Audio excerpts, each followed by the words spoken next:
আমি শর্মিলা রেসিপি বেঙ্গলে সবাইকে স্বাগত। আজকের রেসিপি হলো নিরামিষ ফুলকপি। রেসিপির জন্য মশলা তৈরি করে নেব, যার জন্য জিরে পাউডার, তোমরা চাইলে শিলে বেটে নিতে পারো, আমি পাউডার দিয়েই রেসিপিটা তৈরি করব। এখানে নিয়ে নেব ধনিয়া পাউডার,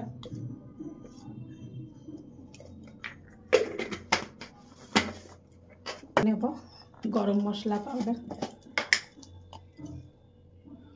তোমরা কিন্তু মশলাটা পেস্ট করে নিতে পারো। আমি এখন তাড়াহুড়োর জন্য এখানে দিয়ে নেব আমি কাশ্মীরি রেড চিলি পাউডার। এবার একটু জল দিয়ে আমি পেস্ট তৈরি করে নেব। পেস্ট তৈরি করে কিছু সময়ের জন্য রেখে নেব।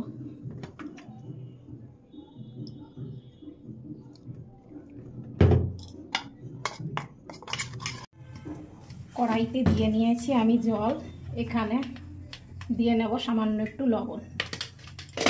আজকে আমি রেসিপিটা তৈরি করব নিরামিষ ফুলকপি, যেটা অনুষ্ঠান বাড়ির মতো করে তৈরি করব। দেখতে থাকো তাহলে বুঝতে পারবে। এখানে টমেটো পেস্ট করে নিয়েছি, সঙ্গে নিয়েছি চাল মগজ আর পোস্ত পেস্ট করে নিয়েছি।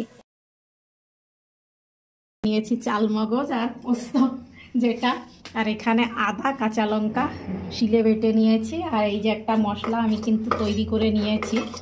এবার আমি এর ভেতর সামান্য একটু হলুদ দিয়ে নেব, দিয়ে ফুলকপি আর আলু আমি 2 মিনিট মতো ভাপ দিয়ে নেব। জলটা একটু গরম হতে দাও, তারপর এখানে দিয়ে নেব আমি ফুলকপি আলু। সেদ্ধ করব না, শুধু ভাপ দিয়ে নেব। তোমরা তোমাদের হিসাব মতো ফুলকপি আলু কাট করে নিতে পারো। ভাপ দিয়ে নিয়েছি, আমি ফুলকপি নামিয়ে নেব আলাদা করে। তোমরা চাইলে কিন্তু আলু বা ফুলকপি আলাদা করেও ভাপ দিয়ে নিতে পারো। আমি একসঙ্গে, যেহেতু সময় কমে হয়ে যায়, অনেকটা সময় বেঁচে যায়, বা এই জন্য তোমরা কিন্তু আলাদা করে করে নিতে পারো। আমি ফুলকপিগুলো নামিয়ে নেব আর 1-2 মিনিট আরও আমি আলু হতে দেব। এবার আমি কড়াইতে দিয়ে নেব অয়েল। হওয়ার পর আমি আলু ভেজে নেব।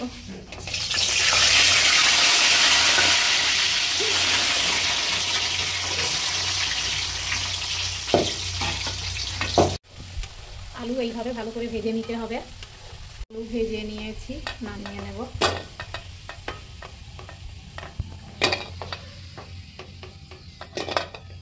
এই অয়েলেই আমি কপিগুলো ভেজে নেব।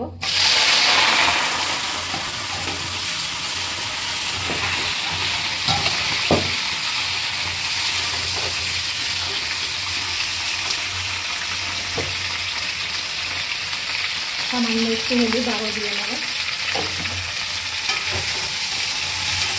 আমি এই মশলার ভেতর একটু হলুদ দিয়ে নেব আর একসঙ্গে মিক্স করে নেব।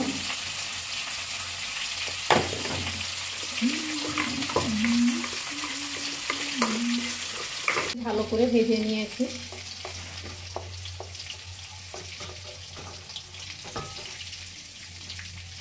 আমি দিয়ে নেব তেজপাতা, 2টো শুকনো লঙ্কা। তোমরা চাইলে এখানে খাড়া গরম মশলাও দিতে পারো। আমি কিন্তু গরম মশলা এই পেস্ট তৈরি করে নিয়েছি, এই জন্য আর দেবো না। এখানে জিরে দিয়ে নেব কিছুটা, আদা আর কাঁচা লঙ্কা পেস্ট।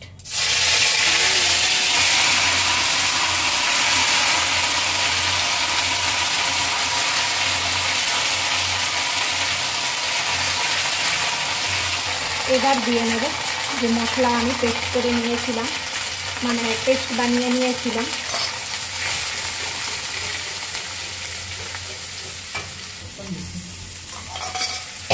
এখন ভালো করে কষিয়ে নেব।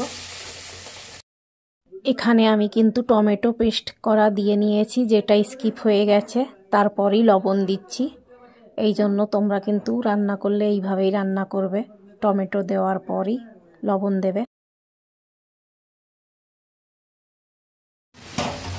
এবার দিয়ে নেব আমি পোস্ত আর মগজ বাটা, চাল মগজ, যেটা দেওয়ার পর আমি আরও কিছু সময় ভালো করে কষিয়ে নেব। সামান্য একটু জল দিয়ে বাটিটা দিয়ে নেব।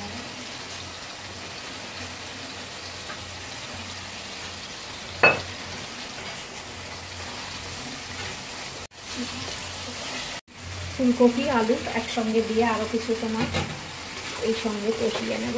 এই মশলাটা ফুলকপি বা আলুর ভেতর একদম।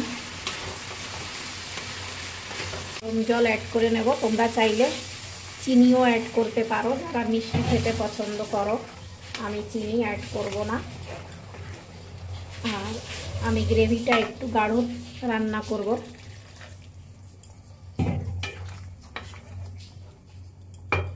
এবার ঢাকা দিয়ে হতে দেব। এখানে রান্নাটা হয়েই গেছে। এবার সামান্য একটু ঘি অ্যাড করব আর গরম মশলা।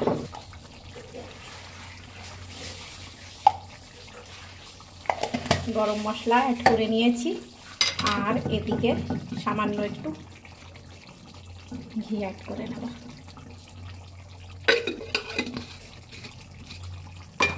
এটা একটা খুবই ভালো একটি রেসিপি, যেটা তোমরা লুচি, পরোটা, পোলাও যার সঙ্গেই খাবে ভালো লাগবে, সঙ্গে ভাতের সঙ্গে খেলেও ভালো লাগবে। একটা নিরামিষ রেসিপি।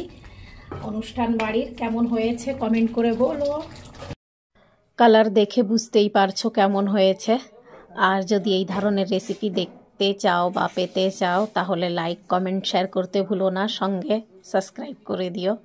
ভালো থেকো, সুস্থ থেকো, নতুন রেসিপির জন্য অপেক্ষায় থেকো।